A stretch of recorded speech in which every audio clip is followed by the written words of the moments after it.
Hi, my name is Debbie Hommel, and I'm your instructor for the Modular Education Program for Activity Professionals. And I put together this little slideshow to tell you a little bit about myself. I started my involvement with long-term care communities when I was a senior in high school, and I answered an ad to be a volunteer as a friendly visitor. That's not me in the picture, just I thought it was a cute picture of a volunteer with an older person. I was assigned to visit Carrie Alt, who was an elderly blind woman who I grew to adore over the year that I visited her. And then I also met two young men, Jimmy and Henry. Jimmy had cerebral palsy and Henry had hydrocephalus, and they were in their 20s. So my senior year, I did meet with all three, and I went quite regularly. And I remember at the end when I was leaving to go to college, I asked the social director, and that's what they were called. She was a combination activity social worker. I asked her what courses I could take to become a social director in a nursing home. And I remember her words to this day. She said to me, "Why would you want to do that, dear? These people come here to die." And I remember leaving thinking, that just can't be true. So when I went away to college, I started out in social work, but I ended up not liking that. It was boring, and I ended up following another career path.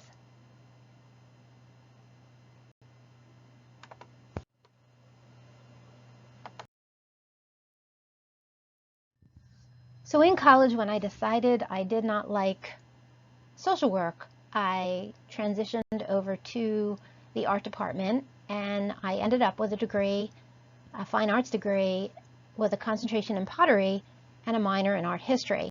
And while I was in school, no one really asked me, what are you going to do with a major in pottery or a minor in art history? So when I graduated and I was looking for jobs to be a potter or an art historian, there really were none to be found. And interestingly enough, there was a job for an activity assistant in that same nursing home that I had volunteered in as a friendly visitor. So I ended up applying and getting that position. I do have a story on my blog. If you go to my website and go to my blog, the Activity Professionals Notebook, it kind of talks a little bit more about that experience, which drew me into activities. And that was in 1978. 1978 was a good year for those of you who are not born yet. Jimmy Carter was the president.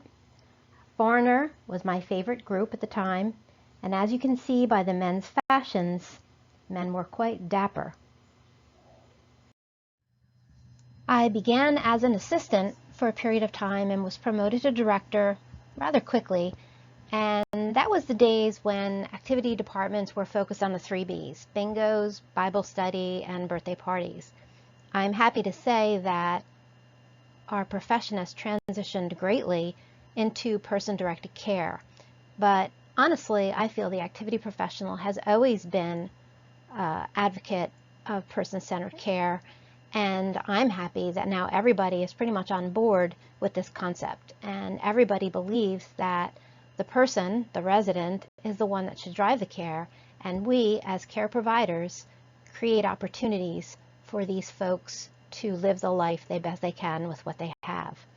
I went on to be a consultant in a variety of nursing homes, adult day centers, and assisted living communities. I even consulted for a while for an intermediate care community which served the needs of adults with developmental disabilities. One of my most favorite experiences was when a collaborative group of nuns who owned homes for their older sisters got grant money to create quality of life programs for their elderly sisters living in these homes. And these sisters did it for the pure love of their people, and there were no regulations guiding us, so we were able to create some beautiful interventions for these older sisters so they could live their lives with a good quality of life.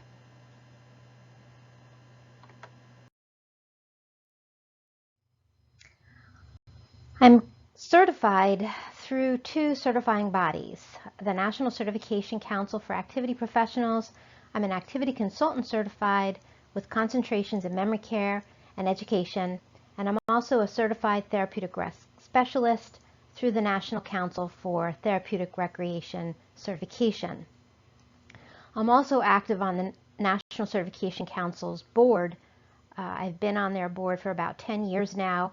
I was past secretary, past vice president, past president, and I'm currently my role is immediate past president, and I'm also the chair of the education committee.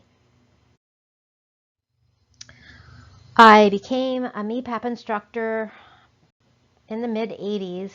I have taught the class in the classroom in New Jersey since that time.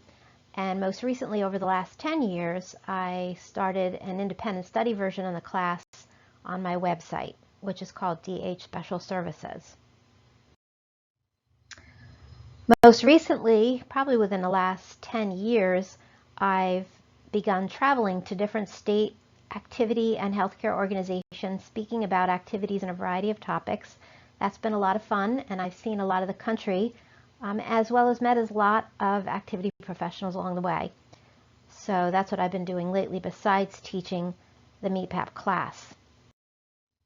I am from New Jersey, and that arrow kind of points to where I live. I live in South Jersey in Burlington County. I'm about 20 minutes from Atlantic City, another 20 minutes from Long Beach Island, and I've lived here all my life, and I enjoy being from New Jersey. You can get a hold of me through my email, which is listed there, and it's all over the coursework. My cell phone is the only phone I use, so you can text me or call me. And then there's also my website, which will be referenced throughout the course because there's a lot of resources I have on there. And then, of course, there's my Facebook group, which is very active. A lot of discussions going on, networking with activity professionals. You know, and be mindful that I am from New Jersey, so there is a 2-hour difference between Wyoming and New Jersey. So if you text or call, I think you're 2 hours earlier than me. But I do look forward to working with you on the course, and if you have any questions, by all means, contact me.